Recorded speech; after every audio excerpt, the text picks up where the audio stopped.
Hello, everyone. Welcome to the pre-show of the Codex podcast. As usual, I'm your host, Sonny Kruger. My co-host today is Uncle Gary. Hey, nice to be here. Just me and you. I don't know that it's been just me and you on a show together. No, We've always had a chaperone. yeah, and yeah, we've always had somebody else hitting the buttons, so things may get a little wild today. I'm gonna have to figure it all out. I've been Sal, the slab guy, was showing me a bit of how to do it before we got started. So Well, he's an excellent teacher. yeah, so if anything goes wrong, just blame it on Sal, It's, not on me. and especially if he's not here. Oh yeah. But yeah, so today we will be reviewing Pulp. So that was your pick, Uncle Gary, and there it is. There it is, baby. It's an interesting read, and I'm glad. I was like, oh, this is definitely going to be a very interesting review we're going to have. I wanted to give you something a little bit different, right? Yes, yeah, this was a different story. I mean, yeah, we'll get more onto it later, but yeah, not the usual superhero stuff. That's right. And today, of course, we will be having someone who is certainly not a usual superhero join the F list today. Do you know anything? Did you hear the name or no? I think rabbis would take a little off the top. That happens, yep. Yes, so just, snip, snip. We'll get to that later on the F list. We'll be having a random panel of the week. I'm afraid to find out none. what his powers are. If you rub him, does he get larger? You'll have to see on the F list today, but it's certainly going to be one of the most interesting F lists. I don't think I'll be defending him like I defended someone last week. Yeah, very good. Yeah, last week when I attempted to pitch Sportsmaster, so Uncle Gary jumped on. Wasn't even my week, and I had to intervene. I had to have an intervention for a JSA villain. You were missing even some baseball for it, right? Yeah. My wife and I were watching a game that got bases loaded on it. Yeah. Oh man, but it was good. You've got random panel of the week that deals with the naughty nun. We do have some comic book news, and we'll be having some variant insanity. And of course, today is September 11th, so it was 23 years ago that it was the attacks, here in the U.S. God, how old were you then, Sonny? I was 11 years old, so I was in fifth grade at the time, and I was getting ready for school when it all happened. And then suddenly I was getting ready. My mom said, "You need to see the news right now. Something big happened." And I remember that day in school was very different. We heard, saw on the news happen with the Twin Towers, and kids were getting pulled out of school. There's a kid, and so and so's parents are here. So and so's parents are here, and yeah, my kids were in school. My youngest is about your age. My youngest was born in 93. So is that about you? A little younger than me. Yeah. Okay. So a little younger. So, and it was something. And I happened to be off work that day because my grandmother's trying to sell her house and I was trying to help her. And I was going to her house, and on the way to her house, I got to her house and she had her little TV on, and there was a hole in the World Trade Center where, the plane had crashed. And, they were talking about, they were talking about it was a small plane, blah, blah, blah, and how terrible it was. And as we were watching live, that other plane just cruised into the building. And my grandma was like, "Oh my God." I said, "Oh my God." I said, that's intentional.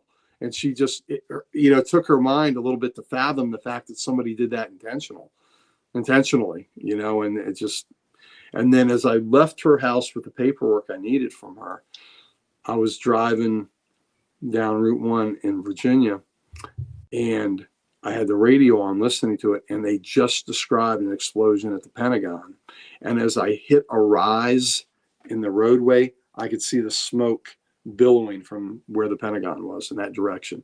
So I was still probably like 5 or 6 miles from there, but I could see the smoke coming up.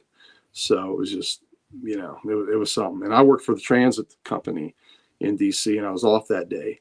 And we got everybody home. There were a lot of calls to shut the trains down and all that, but Metro said, we got to get people home because they shut down the governments. People got to get to their kids. And we did a good job, and we got everybody home that day. But we had a station that was right there by the Pentagon. And that thing for months was patrolled by, policemen carrying the automatic weapons, the rifles, the machine guns. there, and it was, tricky with us doing work around the station and all. We were, constantly under surveillance. They had the Humvees with the mounted machine guns and all this other stuff there, but it was something. Yeah, It it was was something. So, New the whole York, thing. but where we live here, the Pentagon affected us. This was our neighborhood that got hit, Yeah. And then for me in Chicago, the Sears Tower, or I know it's Yep. technically the Willis Tower now, but Chicago, I guess we still call it the Sears Tower. From the apartment I lived in with my family, right out mine and my brother's window, we could always see it. And I remember looking at it and we were thinking, like, are we gonna literally see it plane hit it? Is it gonna go down and we'll never see it Yeah. again? But yeah.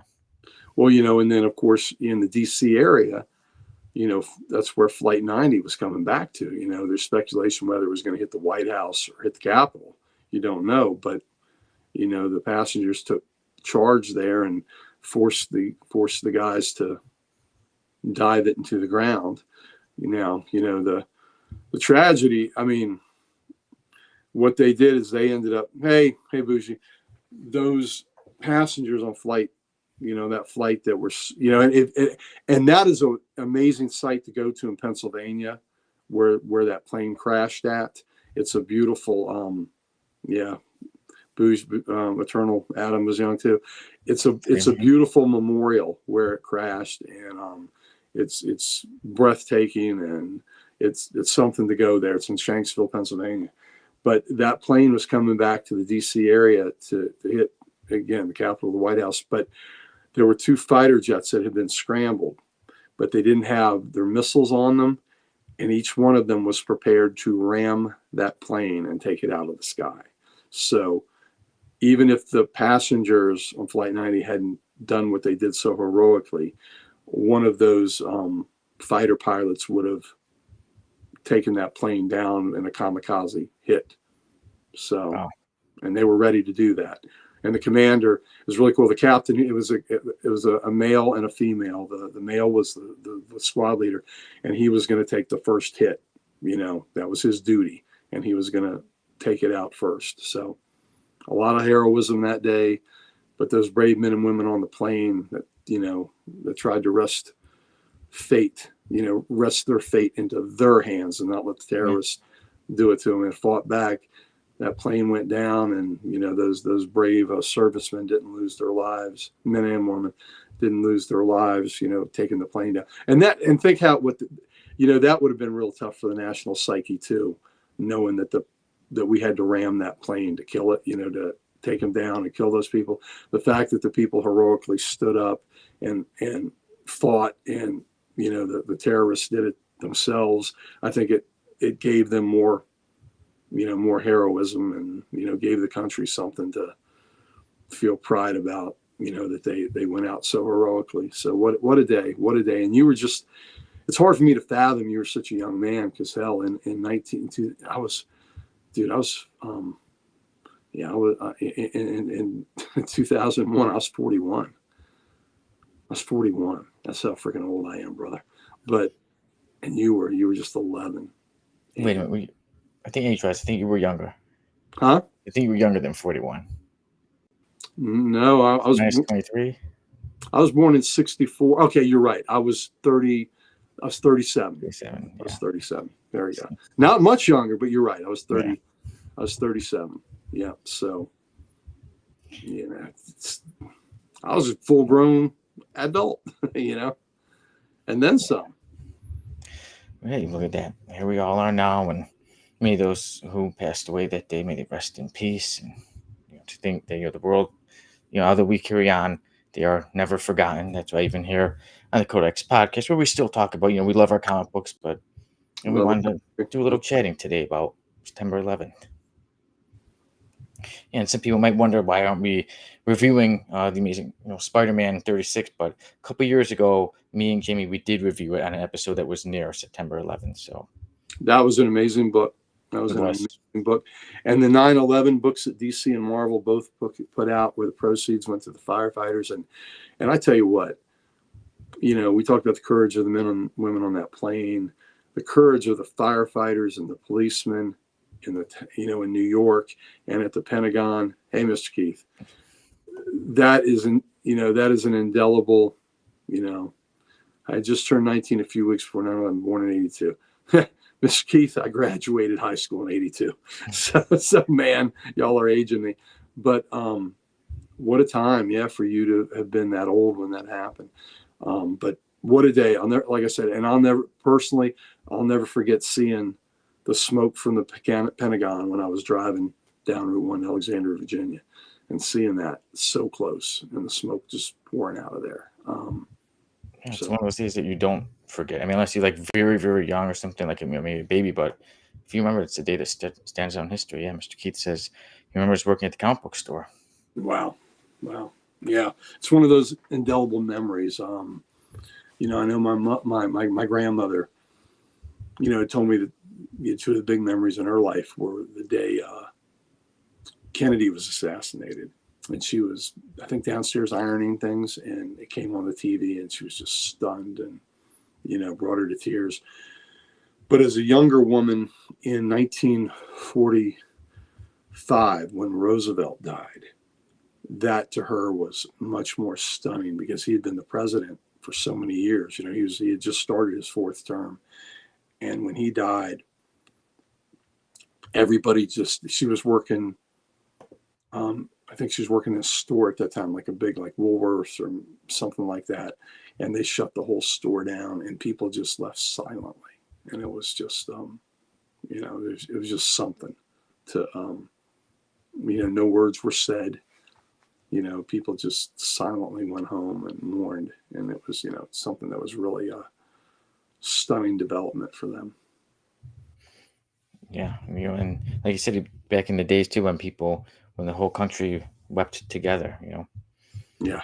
Yeah. Right. And, now we're divided as hell. And, Yeah, unfortunately, there's so much division, and that's why sometimes we do like to come here on Codex, and I think in one case, comic books is one thing that does kind of bring us together. We don't care about each other's political views or this or that. We all come here because we love this thing called comic books, and here we are. And then an American art form. Yeah. Comics are an American art form we gave to the world. Let's not ever forget that. Jazz and comics, we're responsible for as Americans. Good on us. Very proud, yes. We gave comic books to the world. Yes, we did. And now we have everybody able to enjoy them all together. Now, Uncle Gary, it's been quite a very interesting pre-show we've had. Now, up to you. If you feel ready to jump onto the regular show, we've got quite a bit of comic book news, Variant Insanity, like I said, the random panel of the week, the F list, and then of course we'll review Pulp. I'm ready if you are. I came out of the womb ready, baby. There we go. Okay. Let's everybody. We'll be back in about 30 seconds. Whether you like it or not.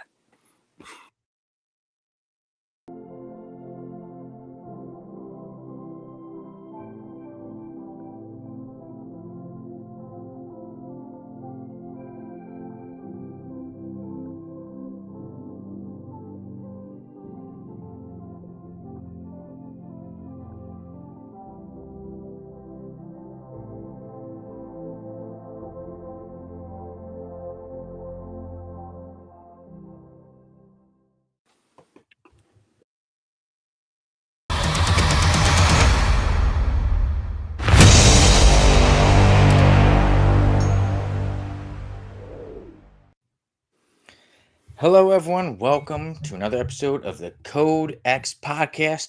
As usual, I am your host, Sonny Kruger, and I'm here with my co-host for today, the Ric Flair of comic books himself, Uncle Gary. There we go. All right, Uncle Gary. Today we will be reviewing Pulp. We will be having a certain guy who likes to protect from clipping join the F list. There, Uncle Gary showing us Pulp right there. We're trying to save our excitement for the F list, but we'll get to that. Random panel of the week. There's a certain nun who's a bit ready to put some things on the line. But we'll get to that later. She's about to engage in a bad habit. Oh, yeah. And today we do have quite a bit of comic book news. But first, on the pre-show, me and Uncle Gary, we were having quite a bit of a chat about 9/11, about where we were each day. So make sure everyone checked that out. So that was a little boy, 11 years old in school. And Uncle Gary, you were saying how you know, you saw the little bit of smoke from the Pentagon. Yeah, here in Northern Virginia, I was driving down a highway just a few miles from the Pentagon, and I had heard on the radio how there was an explosion at the Pentagon, and I went over a rise, and there was the smoke billowing out from where the Pentagon was. So just, I'll never forget that as long as I live. And the anger, God, I was pissed off. I was, Yeah. I was mad as hell that day, and the days that followed, just angry, Yeah, So so we're those, doing yeah. So but in all that, like I said, we talked about in the pre-show, but let's say it here. The heroism of the first responders, the men and the women in New York and here in the DC area, in Virginia and Maryland, DC, that, and the men and women, service men and women of the Pentagon that helped their fellow soldiers and airmen and sailors and Marines out of the Pentagon as best they could, and the civilian workers there. They all did, truly heroic work that day, trying to save their fellow countrymen. So, lest we forget. Yes, so like I said, it's been 23 years, but we will never forget those, and may they rest in peace. And, us as a country, the United States, we do carry on. So now we will continue on with the show. And now it's time. I'll get us all started with the rundown.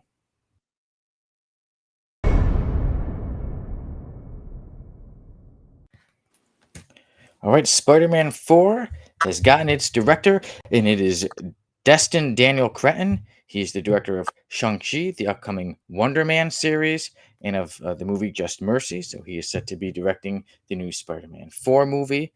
Also, the writers of Beetlejuice, who are Alfred Gaw and Miles Miller, are set to be writing a movie adaptation of the comic book Ice Cream Man. Mm. So I'm excited to check that one. The first Ice Cream Man there was talks that it was going to be a series. Now it's set to be a movie and set to be written by Alfred and Miles. Also, we heard about that actress Valerie Curry from, most notably from The Boys. She plays Firecracker. She sent out a video talking about how she has been harassed at cons. A lot of cons come up lately. There's too many fans. They're asking her some inappropriate things, especially because of the character she plays. And she put out a video saying people need to behave and respect us. That there's a certain part, you play a certain character on TV. It doesn't mean you want to hear that kind of stuff in real life. And also, we did get a lot of sad news this week that there were quite a few passings. The passing of James Earl Jones at the age of 93, John Cassaday at the age of 52, and just the other day, Peter Renaday, who passed away at the age of 89. Now, I'll get us started maybe with some of the passings. James Earl Jones is probably the most known of the three. Obviously the voice of Darth Vader, the voice of Mufasa, and then obviously been in so many movies. He's been Conan. He was in Field of Dreams, but some of the others too. A lot of people, the most comic book fans do know John Cassaday, who, is a great comic book artist, like Astonishing X-Men, and he's done Avengers. He's done so much work. And then Peter Renaday, who might not be as known, but he is most known for voicing Splinter in the 80s Teenage Mutant Ninja Turtles series. So may they all rest in peace. And now, Uncle Gary, I believe you were saying that you had met John Cassaday. Yeah, I had met John Cassaday. He was a charming guy.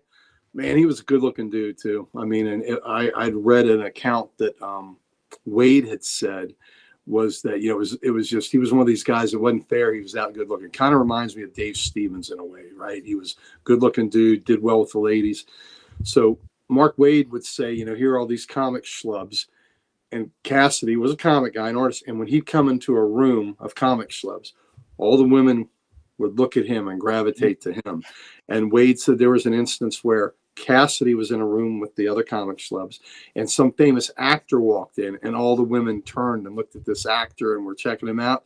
And Mark Wade turns to Cassaday and says, "That's what we feel like every time you walk in the room with us." So that's what we feel like. So I just thought that was a great turn. He was, God, he was really charming. his work, we had reviewed. And must reads for, I think, the White Queen. His work on the Astonishing X-Men came up. The art that he had on the first two arcs of that were so good, so great. And I fell in love with Cassaday through his Lone Ranger work, that he did on that book. He did a lot of the covers and the art direction for it. And my wife really loves to see, horses drawn well. And she loved the way he drew horses. So I have a John Cassaday book that I had, an art book of his. And it had, Lone Ranger and a great horse picture on the cover. And I've got it signed to Diane and I from him, and I said how much he loved it. I think I showed him a picture of us, and he looked at my wife. This picture, he goes, "Hubba hubba," So that was great. So, but he was charming. He was so charming, and he had that glint in his eye, and he was just, he had a ton of charisma. He just was, he's a dude that was blessed in a lot of ways, and supremely, taking it from a guy that I can't draw at all. I can barely do stick figures.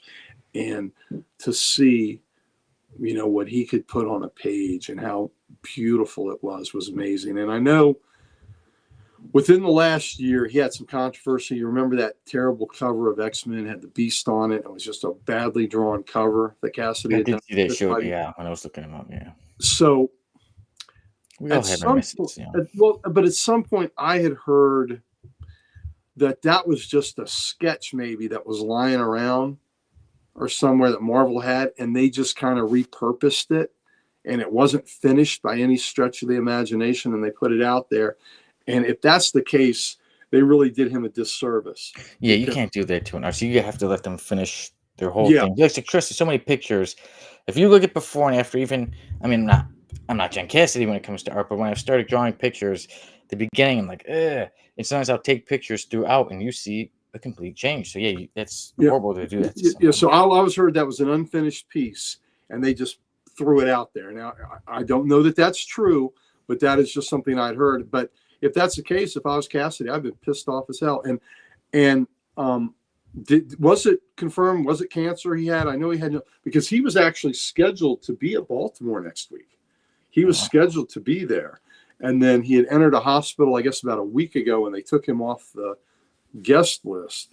And then, tragically, he passed away. And he was 52, guys. Yeah, only 52, yeah. 52. I mean, hell, I just turned 60. He was 52. So that's just, gone way, way too early. What a loss. I think when Darwin Cook died, he was early 50s like that too. Yeah, and even Stevens might have been early 50s himself when Dave Stevens died. So just, Michael Turner wasn't that old when he passed away. So it's just, man, these talented individuals in this art form that we love, leaving way too early. So he'll be missed.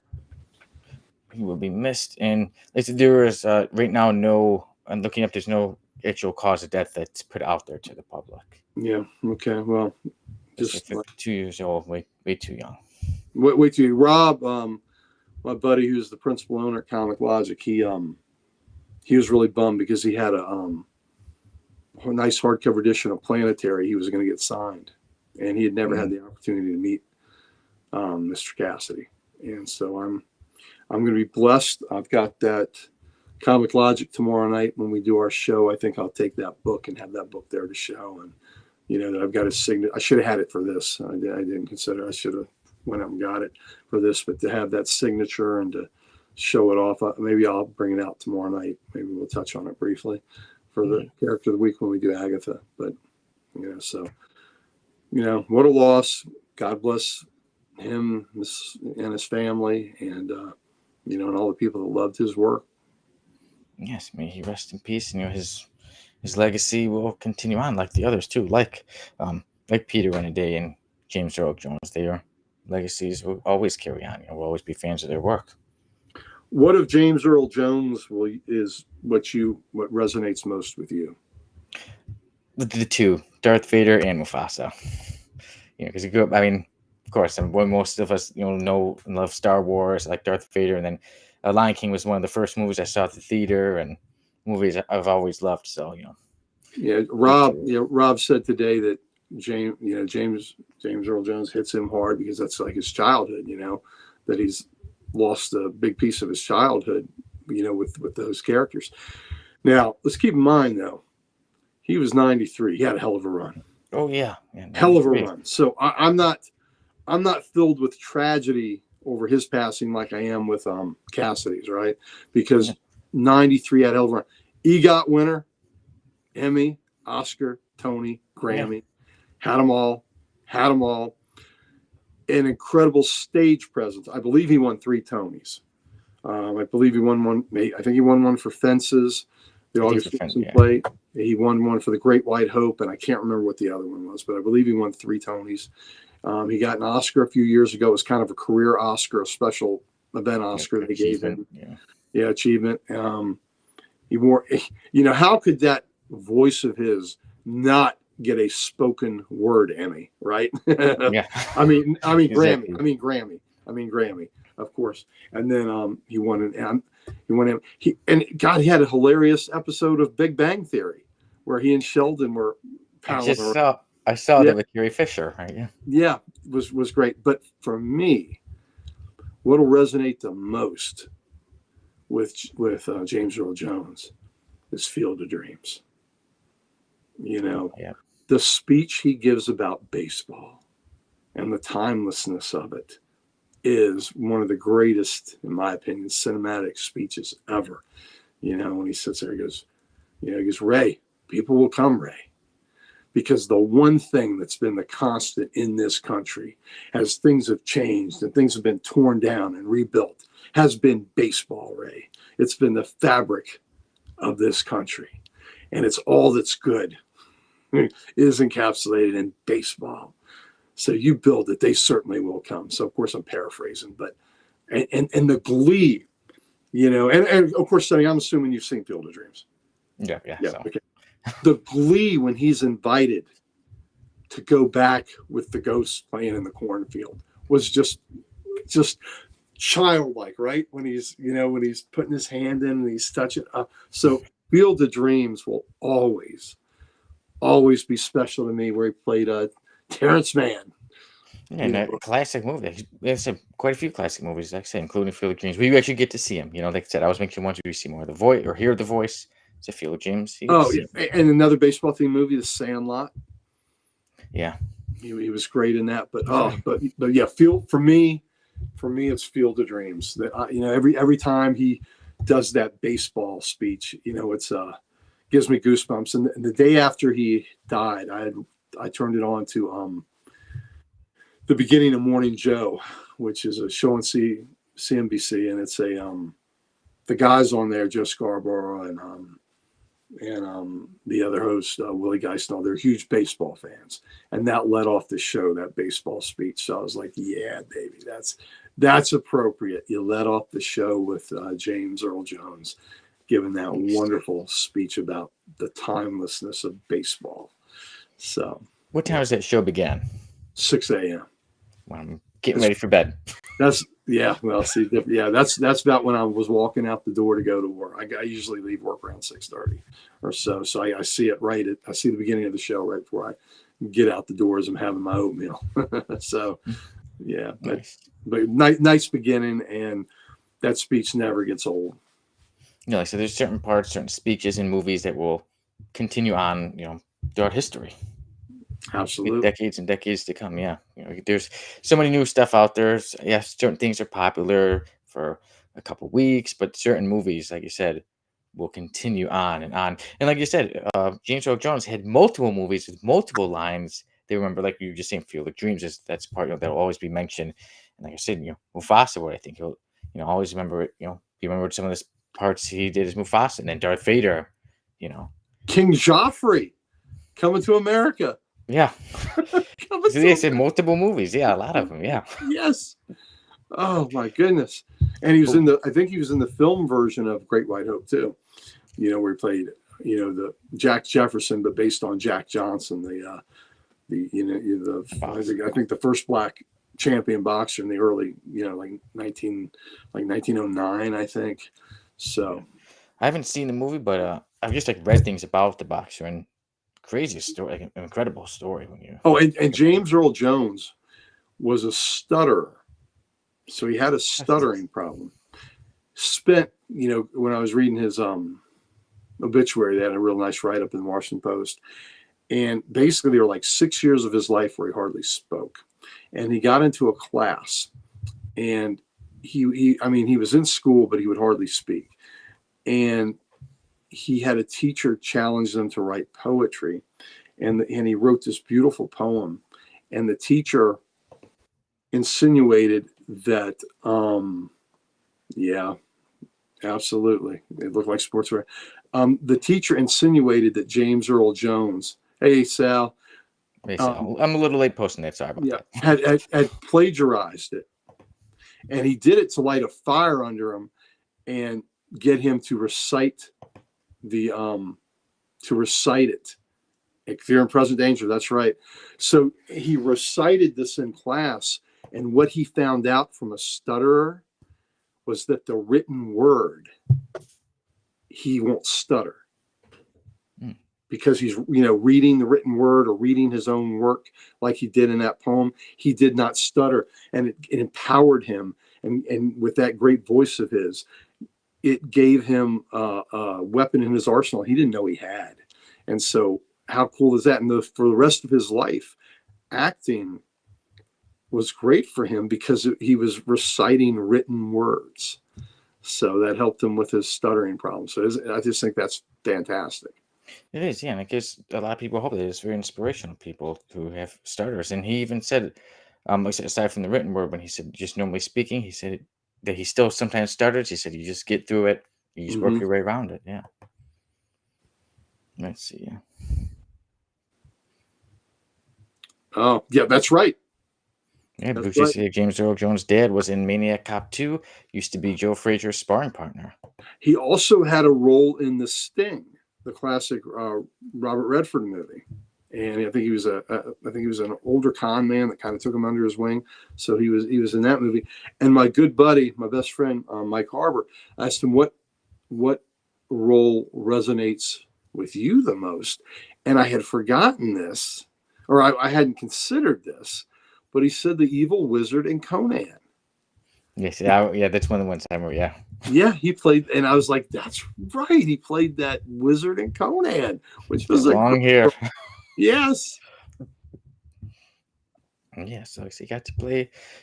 I still think, like I said, his best villain, Darth Vader. But yeah, he was in, like I said, so many classic movies, and I did hear that before he passed 2 years ago, when he was 91, that he gave away the rights to his voice. So he said AI can do it. I would like to see young actors, somebody else get the voice, but it looks like AI will somehow pick James Earl Jones's voice in. So as Darth Vader, it looks like it will continue on, that you will still hear a different, maybe a version of James Earl Jones's voice in it, so You that he also will hear him. always be the character. He's also the one that says, "This is CNN." That he says, his CNN tagline. That's it. Dulce Doom. Good job, Sal. But now, speaking of some newer movies, what do you think about the Spider-Man 4 getting the director of Destin Daniel Cretton, the one who directed Shang-Chi? I enjoyed Shang-Chi. It was fun. It was good, action packed. I'm more interested to see how Wonder Man is going to work out, since that's my favorite Marvel character. So Yeah, so hopefully he does a good job on that one. Yeah. Yep. So I guess after I see Wonder Man, and is Wonder Man a series? It's a series, right? It would be a series on Disney Plus. Yeah. Yeah. So I'm gonna assume. I think it's somewhere around the usual 6 episodes, I believe. Yeah, so we will see with that. I think he could do a good job. Like I said, I thought Shang-Chi was a good movie. Mm-hmm. I think the Wonder Man show will probably come out before Spider-Man 4, the movie. I will too. Yeah. Yeah, I think, like you said, we'll see how he does it as the director of Wonder Man, and then see how Spider-Man is. Yeah. We don't. Yeah, there's still not much known about Spider-Man 4, who the villain is, this and that, and so we shall see. We'll keep you updated here. And but the cons coming up, how we mentioned Valerie Curry being harassed at cons. Come on, people. Sometimes just, I think sometimes common sense. You should know how to behave. You should know that if somebody plays a part on TV, it doesn't mean, let's say her character's super sexual. It doesn't mean she's like that. And two, if somebody's a jerk on TV and they play a jerk role, doesn't mean you got to really hate them in real life. They're acting. That's right. Yeah, just learn how to behave, everybody. So when you see everybody from the Codex station at Baltimore Con, don't harass those guys. Harass them. Be cool, be cool. Or Uncle Gary's gonna have to show you why he is the Ric Flair of comics. That he's got some moves and he's got some muscles. Let me tell you something. All right, I might be able to put you in the hospital, but Sal, the slab guy, he'll put you in the morgue. So you watch out. Sal, the slab guy, put you in the morgue. So be careful. Sal's one you gotta watch out for. I'll just break a few bones. Sal, kill you. He really will. He truly will. But all right, yeah. He just told me about his Sicilian roots. Do you really want to mess with that, people? Oh, he was telling us, yeah, before we got on the show, he was telling us some wild stories. Yeah. You really want to mess with that Sicilian? No. This is crazy. How do you think he gets all that money for all those slabs? Well, that's right, because he put people on slabs. I told you, Sal the slab guy used to work in the morgue. And what I haven't said is he put half the people in there. So be careful. I'm not saying nothing. But all right, that pretty much takes care of. Sal's evidently not paying attention as we're maligning him. Yeah. So. Yeah. Well, that's when we should talk about him. Oh yeah, he's probably, yeah. What is he doing? What is he doing? That's right. He's sharpening his knives. Sound those nice. But yeah, and then too also with Peter Renaday, who did voice Splinter in Teenage Mutant Ninja Turtles. He also did quite a few voices. He did like Abraham Lincoln and Uncle Sam and Batman the Brave and the Bold series. He also did some of the voices for one of my favorite video games, Metal Gear Solid 2. And then look at that. Look who's just come back to join us. Sal says, don't forget, I also steal life forces. All right, Sal's paying attention. There he is. And he didn't deny anything we said. He said, also, don't forget, I do this too. So keep that in mind. There were no denials there with any of the information that we gave about Sal. So, yeah, so it's legitimate. You be careful. You watch it. Sal put you in the morgue, baby. Yes, he will. And speaking of Sal, I think it's time for a segment that Sal came up with, and that's some variant insanity. All right.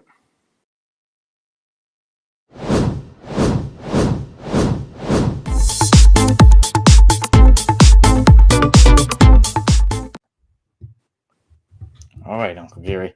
Sal's giving me the information, so would you like to take a guess? Which comic book this week had the most variants?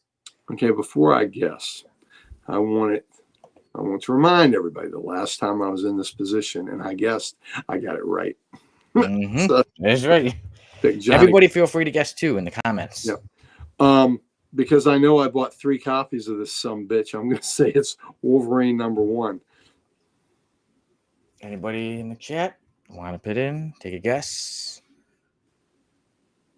All right. Well, I will give everybody a bit of a countdown of 10, 9, 8, 7, 6, 5, 4, 3, 2, 1.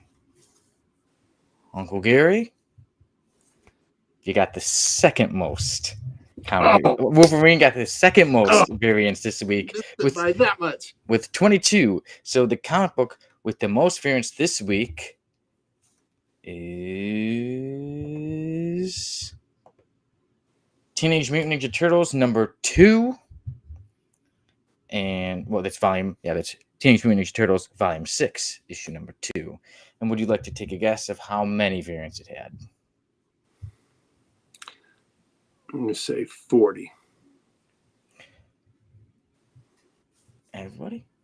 I'm just going to give you a quick countdown now, everyone. Okay, you got 3, 2, 1. Teenage Mutant Ninja Turtles #2 had 25 variants, 2A to 2Y this week. They should have just kicked in the last one to make it a Z.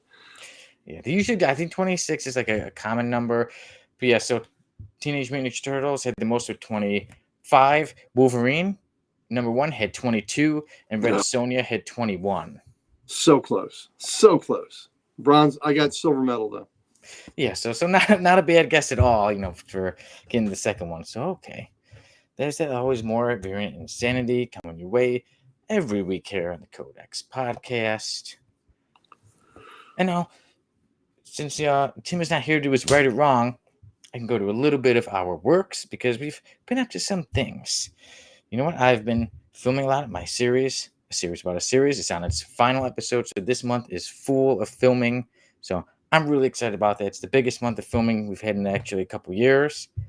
And the Nice. story, that we're reviewing today, we'll get into Pulp in a little bit, but it was making me think back to a story the most recent story I posted on Wattpad under my username, Son of the Writer. It's called 1900 Detective, and it's about a detective in 1900 tracking down a killer. So feel free to check that out. And like I said, with it being 1900, I did a lot of research on the late 1800s. So with the story we were reviewing, when it would go back to late 1800s, it was making me think of my story. Nice. But Uncle Gary, a couple weeks ago, you were pretty famous. You had a whole news segment, Mad About Town on WTOP News. Had a whole segment I on did. you. So I want to talk with you about it and ask you how the whole thing came out to be. Well, good friend Matt from WTOP. He's their feature reporter, and it's a local news radio station that we have here. And he does features. He came out for Comic Logic to do a story on our free comic book day where we had Brendan Wayne from The Mandalorian there. And in the course of the day's events, he ran into me, and people were talking about my collection and the whole uncle. And he's like, "What's this Uncle Gary stuff?" And so he had to investigate who this character named Uncle Gary was. So he said he'd like to do a story on me and my collection, and so that's what he did. So he came over. He told me, he goes, usually I film these things pretty quick, so I'll come over and we'll probably have it all wrapped up in 45 minutes. I said, sure we will. And he goes, no, usually. I said, okay, sure we will. So of course he gets here, and about 2.5 hours later, we wrap up. I said, I told you it wasn't going to be quick. So he was blown away by the magnitude of everything we had here, and we had a fun day. I mean, hell, we at one point on the story we were even doing push-ups. So I was gonna say, I saw you really made him put in the work. You were having to do push-ups. You were doing push-ups right beside him. So no, like he's pretty fit. He's old basketball player, so he was all wiry and all muscle and bone. But I still wore his ass out with the push-ups. So you made him work for it. Made him work for it. We had a good time, and I think he did a hell of a job with the story. I really love how it came off. I had my lovely wife in there. Uncle Gary Newsom. There we go. Thank you. And I tell people you can live the dream. I had a PSA in there saying that most people think comic nerds live in their parents' basement, but you can have it all. You can have the whole damn house, the gal, and the comics. You can have everything, baby. So I got to do that. He gave love to Comic Logic. He gave love to Codex Station on there. Yeah. So, Matt, I appreciate your brother, and yeah, please go over to WTOP. They're the best news radio station we have in this town, and like I said, he's the feature reporter, and it was really well. So I had buddies that didn't know this was coming out then, and they were driving to work or whatever, and come on the radio, and they're like, "What?" It was great. My phone was blowing up that day, so it was really cool to have people do that. And then if they go to the WTOP website, they get the video version, which is a little longer and a little bit different, but you get to see the pictures, you get to see the parts of the collection and all that. So that was a lot of fun, and it was fun sending those links everywhere to people that were requesting them, and we had a good time. A couple days ago, Jimmy Palmiotti happened to respond to a text I had sent him a little bit earlier, thanking him for, we had nice interactions at Fairfax Comic Con. And I had mentioned that, local news station did a story on my collection. He said, send it. And I sent it to him, and he complimented me on how, what a great segment it was and all that. So that was pretty cool. Jimmy Palmiotti seeing it and complimenting it. So, I was in a grocery store. Somebody recognized me from it, so that was kind of neat. Awesome. Yeah. Of course, people coming into Comic Logic telling Rob and the fellas, how good it was. So yeah, it was fun. It was fun to have my moment there, my local moment. So and to be able to bring the Comic Logic and Codex Station along for the ride was pretty cool. And I asked Matt if he could make sure please work that in, and he sure did. So Oh, you did, yeah. yeah. So even tied like that on the article, you could even click it when it says the Codex Station. You can click it and bring people to our website and everything. So that is very. Yeah, he did a hell of a job on that, didn't he? He sure did. So Yeah. So did you. So did you. You did a good job representing everyone at the Codex Station, man. So we were all watching. We were all proud of it. I was like, wait a minute, what? I had to watch it. So and you shared it to you. We were all sharing it. We were all proud of you that you did a great job. Appreciate it. Yeah, watch it. It's 3.5 minutes of your life you won't get back, but you know what? That's okay. It's 3.5 minutes. Well worth the watch. So I really suggest everyone checks it out if you haven't already seen it. I'll put that link in there once again. See, I'm learning. I'm learning how to use those buttons. So there it is right under. Look at you. WTOP News DC from Gary's segment. You're a techno wizard. Look at you. Trying. And now we see that we've done our works.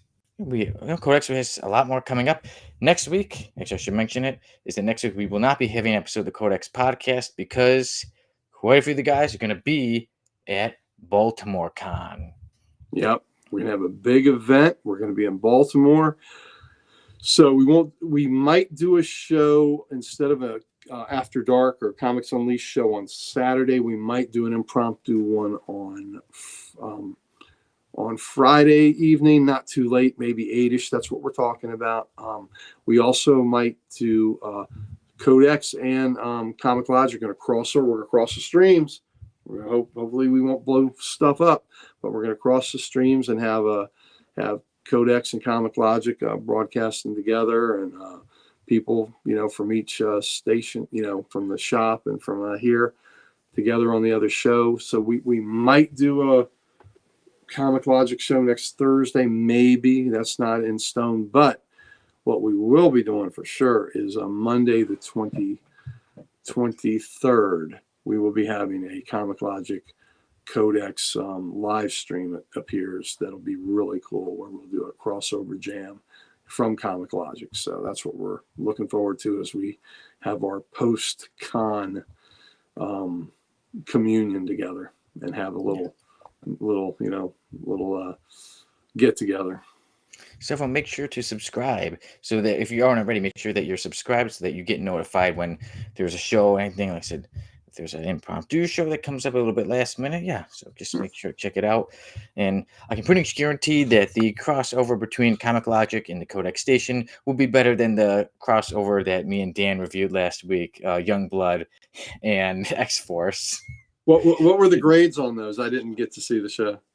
I gave it a 5.5, and Dan gave it a 2. Wow. Yeah. So that was that. So the Codex Station and Comic Logic crossover really should rank higher than that. And hopefully our review today will rank higher. I know for me it will. We'll have to see. I mean, see.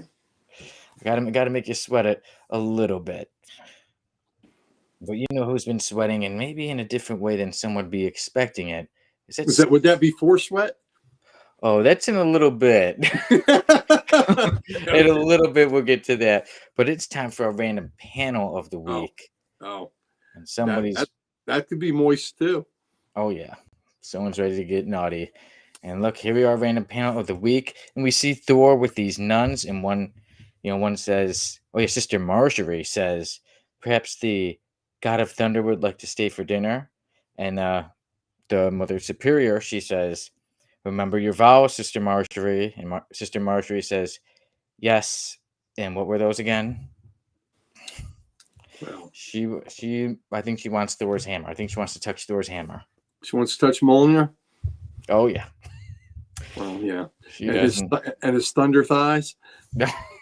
I think she'll be fine touching him anywhere. You can tell by the way she is just looking at him. And as her hands went, she wants the thunder from down under.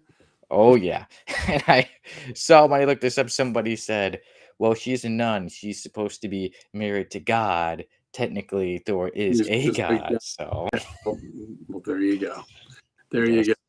As soon as I saw that, I was like, yeah, this needs to be shared. There she is. Sister Marjorie. Naughty Sister Marjorie. Well, she takes her vows very seriously. She does. And now we bring on to somebody else who takes something else very seriously. You've been forewarned. Yes, you've been forewarned. Yes, warning, warning. Before you get clipped, it's time for Just a the little F. off the top. It's time for the F list.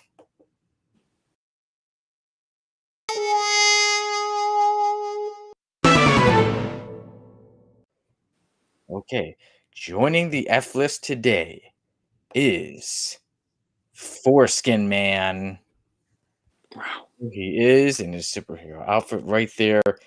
He's got long blonde hair. He's got, regular blonde hair. He's a strong guy. He's got a yellow cape and a blue outfit. Let's see some more pictures of him. There is Foreskin Man, and as you see behind, there looks to be a woman. She is taken, and you see the looks like some Orthodox Jewish men have a baby on a pool table, and right over here, there we go, some more Foreskin Man, but he looks like he's tied up right there in front of people. He's got a knife. Looks like they're gonna make him pay. Here's from Foreskin Man number 7, and again, there's a guy with a nasty looking guy with a big old belly, and he's got a pregnant woman, and he's got a knife to her. Good thing Foreskin Man is there in the background. He had the foresight to be there. He did. This one's for sale. There we go. Foreskin Man issue number 1, 9.8. 9.8. If you caress that book just right, it'll be a 10. Yeah. This is actually Sal's personal picture. That's his book. Sal yes, has, yep. Yeah, he's got. If you look on his slab wall, it's up there, but he's got it kind of at an angle where the light hits it, and you don't see it all the time. But that's his book. That's his most cherished book. Yeah, it is. So there he is fighting the Dr. Mutilator was his name. And then one more. There he is when he breaks through a door, he breaks through the wall and he says, drop the knife now. And Dr. Mutilator says, Foreskin Man, how did you find me? It doesn't matter. You can't stop me. Yeah, so there we go. Foreskin Man. Uncle Gary, would you like to take a guess as to the history of Foreskin Man? Okay, well, Foreskin Man, he grew up in New York City, and his name was Abraham Moyle, and Abraham Moyle was he was born into the Jewish faith, and when he became a man at his bar mitzvah, something went terribly awry, and they weren't able to take the foreskin from him because it was supercharged with particles unlike any that they had ever seen on a foreskin. And so it had to remain intact on him. And so because of that, he grew up differently. Mr. Keith, well done. Yeah, well done. Well done, sir. Well done. I salute you. So because of that, Abe Moyle had to, he could never get bar mitzvahed in the traditional way. So he was an outsider amongst his own people. And in order to try to earn back the good graces of the community that had kind of shunned him because of his freakish gift, he decided to become a superhero, and he would have the wherewithal and the foresight and the foreskin to help save lives forthwith. Wow. Beautiful. All right. Like last name of Moyle. I thought that was really good. But Foreskin Man His real Where's Tim name. when I need him? Tim would have really enjoyed that. I would have had to mute him to speak on it. But all right, ready for this? Foreskin Man.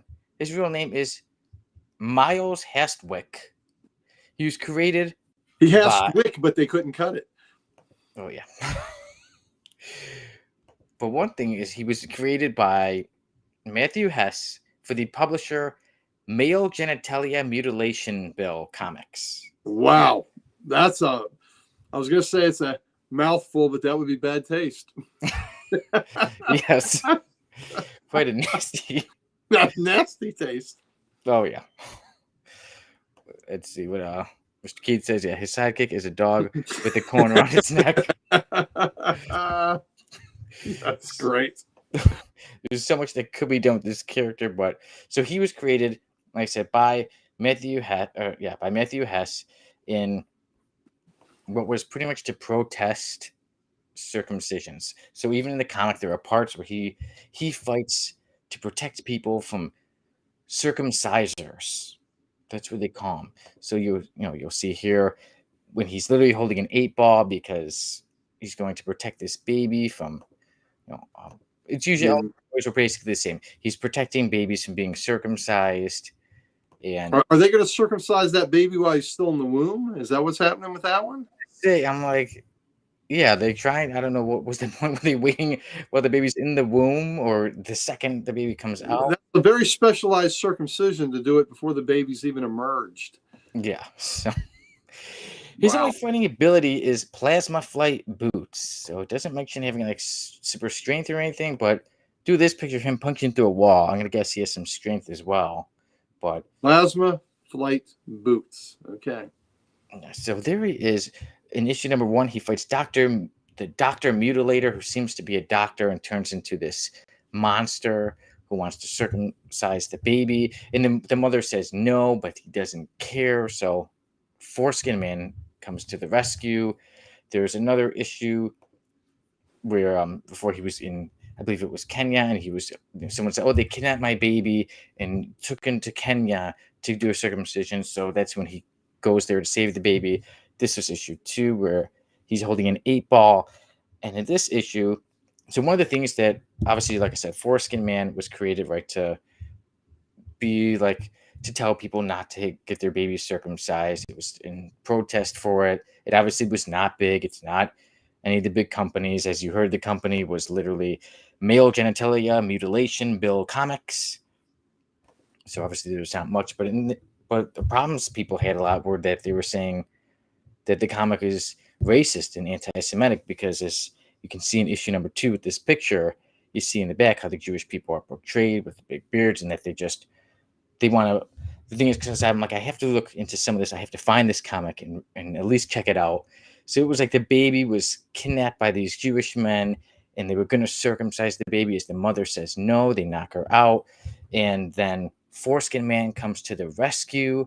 But the man says, oh, it's going to happen anyway. And the father says, oh, yes, it is going to happen. I want this to happen.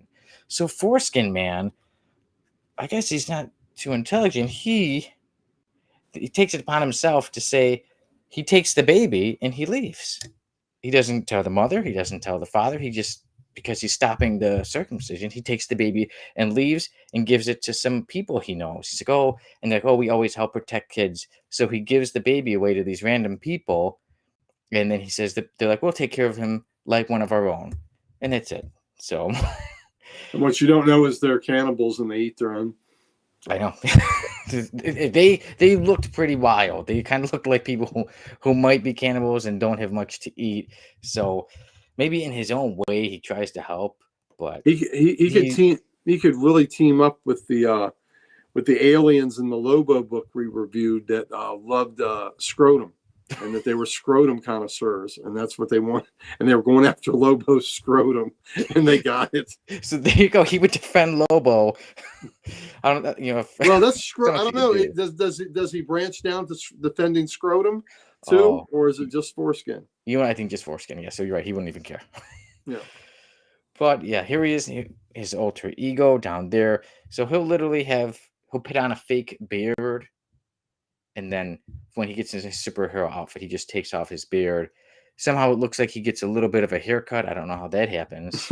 And then just gets on and he fights whenever he hears about a baby being taken because they're going to be circumcised. Like I said, I guess he doesn't care if the baby's taken for any other reasons, just if it's going to be circumcised. Mr. Keith was right.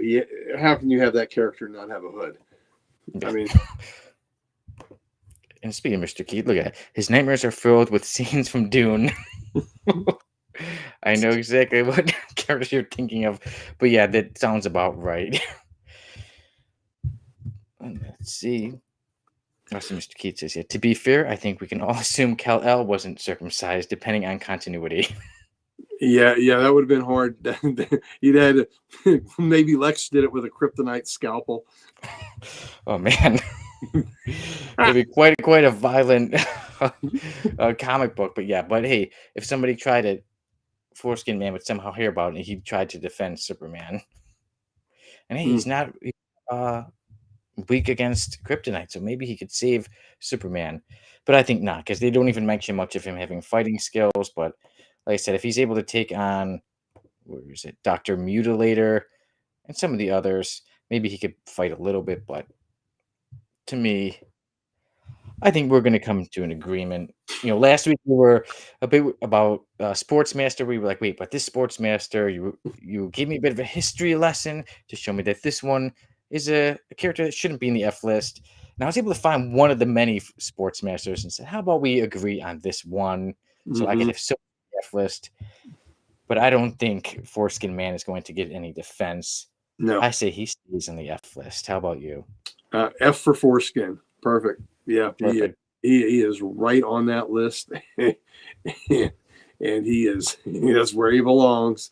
And wow, what a character! I don't know where you found that. So kudos for you for digging up the scourge of moils everywhere. Hey, my pleasure. That warning. could be Moil Man.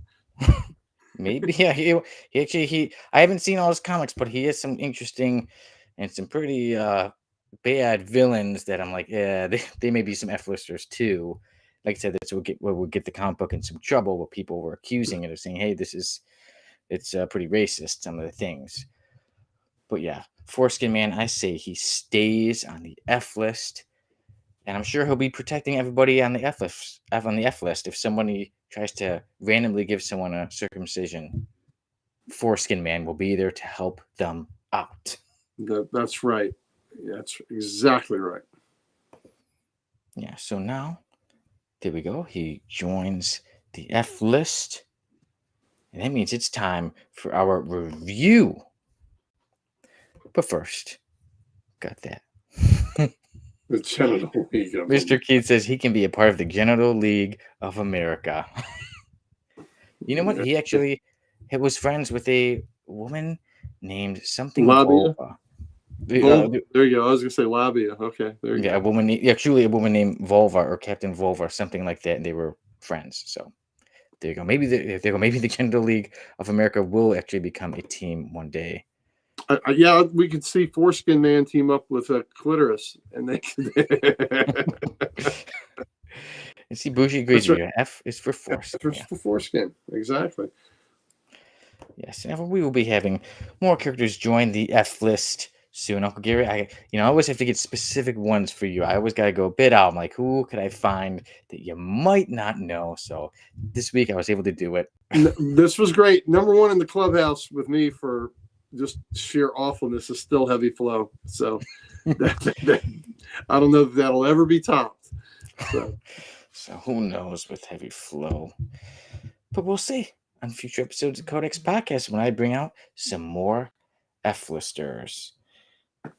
And now I can say, now it's time to bring out that book, Uncle Gary. It is time to review Pulp by Ed Brubaker and Sean and Jacob Phillips. Mm-hmm.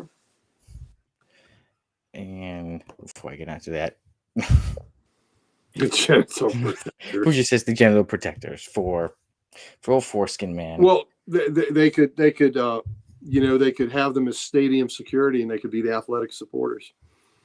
Okay. Well, there you go. All right, so they said ready to review Pulp by Ed Brubaker and Sean and Jacob Phillips. Now, this story is about a man named Max Winters. He's an elderly man. He's an older man in New York City in 1939, and basically, he writes this story about he writes westerns or pulp westerns about characters named Red and Heck, and it's westerns. And what we find out later is that it's pretty much based on stories that he's really dealt with in his past. But Max is dealing with some troubles when it comes to his story. He wants it to be that his characters that they're going to go off to Mexico and they live their life there. But Mort, who he works for, is saying nope, nobody wants it. Just make it action, bang, bang, bang. And as Max is going around, he's feeling older. I thought one part that I really enjoyed was when he talked about being older. He says that that was one of the problems with getting older. You hit an age where everyone either ignores you or treats you like some hassle they're being forced to deal with. But inside, you still feel like the same person you were 30 or 40 years ago. You don't think of yourself as the man you see in the mirror. At least I didn't. And I really like that because Yep. that part alone made me think of my grandfather who just turned 80. So, I feel like that a lot of times he feels like that too. Like he doesn't feel like he's as old as he is. So Max is like I said, he doesn't feel like he's that much older, but he wants to stand up for himself. When he sees somebody, there was a young Jewish boy who was being bullied, being harassed, so he goes to stand up for them, for the young boy, and then he gets beat up. And as he's getting beat up, he has a heart attack. So then, throughout the story, it's going back and forth with modern day 1939 of Max Winters as an older man, but then it goes back to the 1800s where 1892. 1892, and he was with his brother and with his friend Spike, who inspired the character of Heck, and they were chased out of their home, and his brother was killed, and eventually his friend had later on in time his friend did die, and Max eventually you could tell he lived a life. He was eventually married. He had a daughter, but he doesn't really go too much into it about it. But now he's like I said, an older man. He doesn't technically say girlfriend or wife, but there's a woman, Rosa, who he is with. I'm just going to say that she's his girlfriend. They're together, and she worries about him. And normally, Max even says that normally he wouldn't care about if he died. But now that Rosa came into his life, and he tells you that she took him out of like a 10 years of being drunk, and she gives him hope. She dreams of a happy future, and he wants when he goes, he wants to leave something for her. He wants to make sure Rosa is okay when his time comes. And in the beginning of the story, before I jump too much, in the beginning of the story, we see him and he's bloody, and he says, "This is almost the third time I died," and then gets you to the actual story. And when he's figuring out, he decides he's gonna rob. I believe it was a bank or something being transferred. Payroll. It was a payroll of a stagecoach, There we go, the payroll stagecoach. and he was a gunfighter too. Yeah, so back in the day when he was the gunfighter, he would rob them. So now he says, okay, I'm going to do it this time. But he gets stopped by Jeremiah Goldman, a man who was actually sent after him before years ago in his old Western days. But then Jeremiah and him, they talk, and Jeremiah tells him about the Nazis, that they're in New York, they're coming to the U.S. So they plan to rob them. And they go, and then quite a few shootouts happen. I don't want to give too much away, but things get wild. And for me, this story has a lot of heart. It's got a lot of action. It's a quick read. It's a pretty quick story. It might like a short Yep, story, it but is. I believe that it pretty much gives you a bit of everything in it. It makes you care about the characters quickly. I felt that I cared for Max and I was rooting for him, and I was interested about his past. And they gave you quite a bit, to know about when he was, like what do you say, more of just a cowboy. When he would, as he even said, we were monsters. When he eventually says, we were killers, and this is a world for monsters, but it shouldn't be. But then you see him as an older man. You see that he cares. You see that he wants to leave something for Rosa. So you see that he does still have his heart. And then, like I say, it gives you a lot where I felt satisfied with the story, but I also wanted more. But when it comes to short stories, that's kind of one of the points of it. You want to be entertained, you want to care about it, but you Right. also want to have a little bit of, I would not mind if this was more pages. I thought the artwork went perfectly with the story. Like I said, I thought it was a great mixture of heart, of drama, of action, of western, of it made you care about the character. A different story too, with the main character. Like I said, he's an older man. He's not young. He's not huge muscles. He is an elderly man. He talks about his old times. I felt that it was, for me, I thought it was a terrific short story. I can't praise this enough. Like I said, my only thing is if I was to say if it could have been longer, which I take that's actually a compliment. So for me, Sonny Kruger and the Codex podcast with the Codex station, I give Pulp 10 out of Wow. 10. Woo! Nice. Yeah, this is I really Nice. enjoyed it. I loved it. I went back and I enjoyed going over it again. And in the future, I plan to go over it again. And I'm sure I will really enjoy it then as well. Uncle Gary, you picked out this story, so I'm interested to see.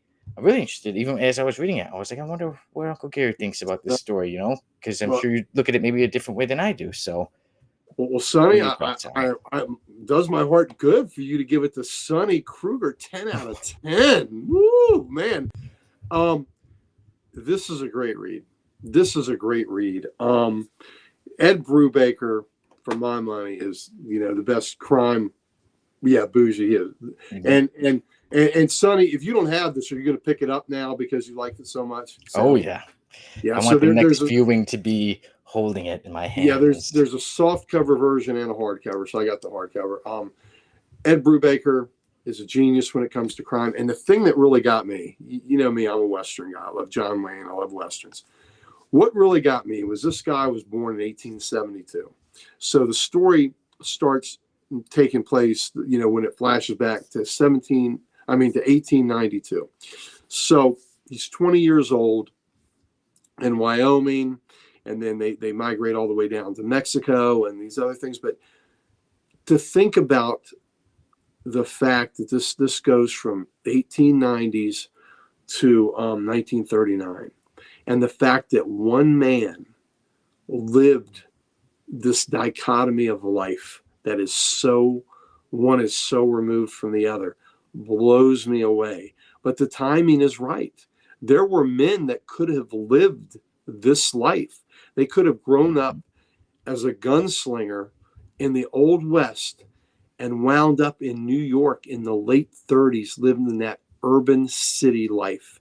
What I mean, you can't get worlds much further apart than that, right? I mean, isn't that Yeah, I just think that is a brilliant concept. yeah, and I To love, yeah, like I said, the originality of it, like something different. Yeah, Yeah, and it's just a beautiful book. Here's some of the old west, and the old west scenes were done in a haziness that the new scenes had a little bit more grittiness to it. Where the old west was done kind of like through the filtered lens maybe of time, and it was just kind of neat. And the stories that he would write for this pulp magazine were his exploits as a young man. So I thought that was cool. And like you said, he's got this, he's got a kind of little bit of a tragic backstory where he lost people he loved, and he's got this woman in his life now, Rosa, that he wants to do right by, but he knows with these heart attacks that he's on borrowed time anyway, because like you said, there's a passage where he says this was the third time I almost died. So he's on borrowed time anyway. And you get it mixed up that he's, there seems like there's going to be one more heist in his life where he's been living the straight and narrow life for a long time now, but he's going to have one more heist, and then it involves the Nazis and the Bund movement, which were American, a lot of them American born German sympathizers that sympathized with the Nazi Party, and there were the Bunds. So, if you're gonna have a heist, involving those guys or against those guys, then you immediately start rooting for the people that are gonna take them out. Yeah, isn't that cool? But I just think it's so cool that this character was in both elements. Grew up in the Old West, as a gunslinger, and then living as an older man. Imagine late 60s, is where he's at this point in life in New York City, living the urban lifestyle. So to me, the concept floored me.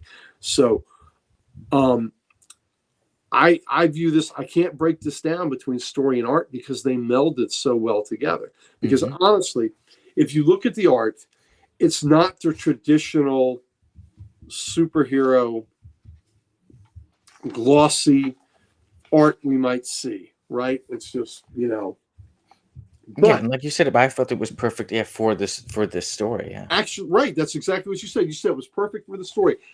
This is a perfect melding of story and art. And I am like you, my friend. It's a 10 out of 10. 10 out of Ooh. 10. And I'm thrilled that you love it so much.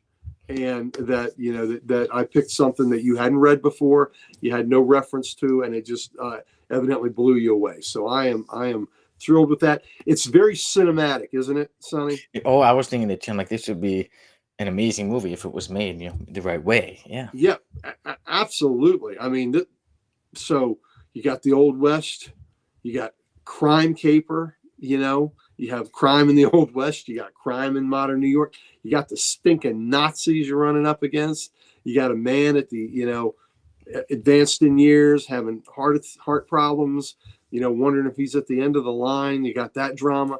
So I just think it's a fantastic story. So I hope Yeah. I hope, even though I know Tim couldn't be on the show tonight, I hope he takes the time to read this.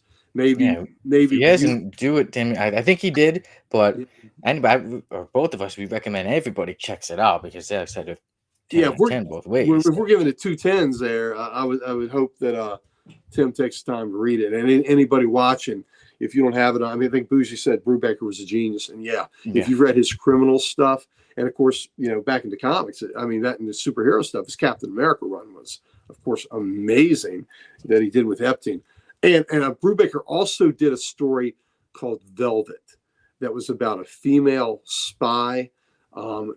In the 60s, I think, and it is one of the, for there's a friend of ours, Liz, that appears on here that's in the chat a lot, and I turned her on to that book, and she loved that book. My wife, who doesn't read a whole lot of comics, read that series and loved it.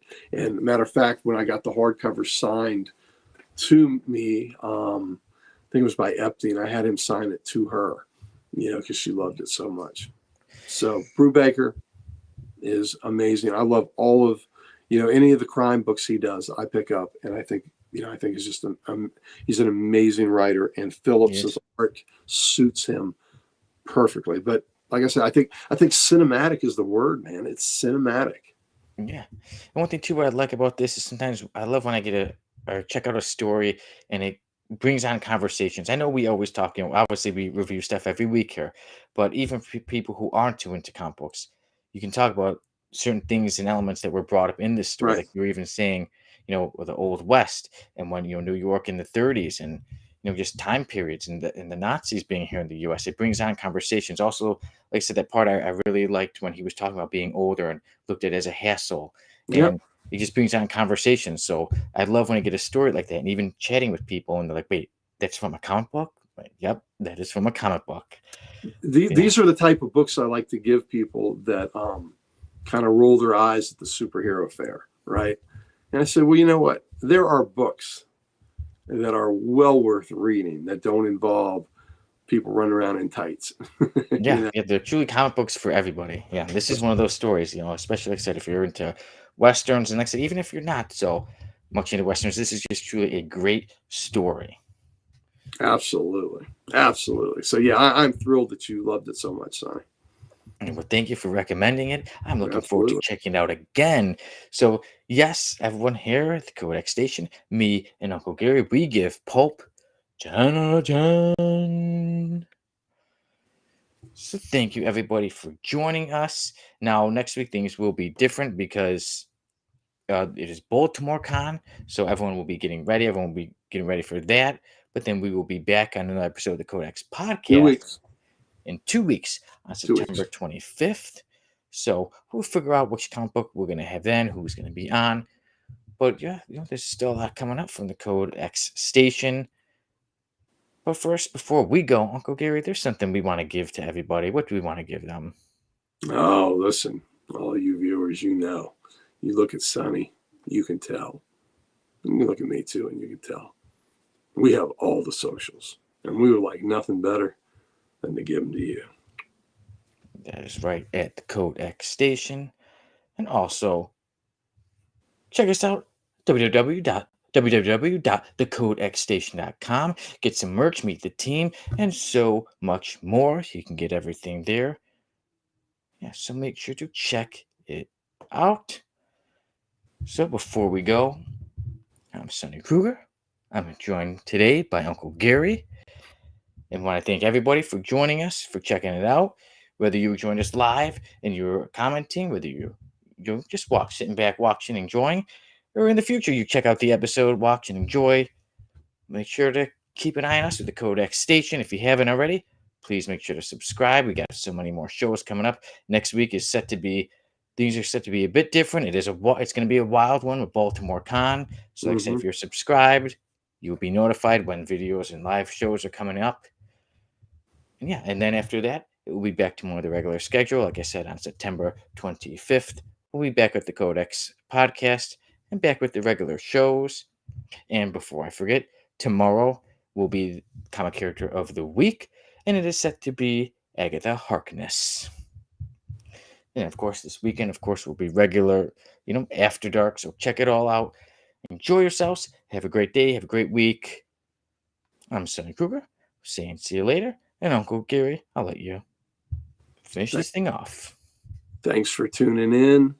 We love you. We enjoy doing this show because we get to interact with you all. So thank you for the privilege of your time.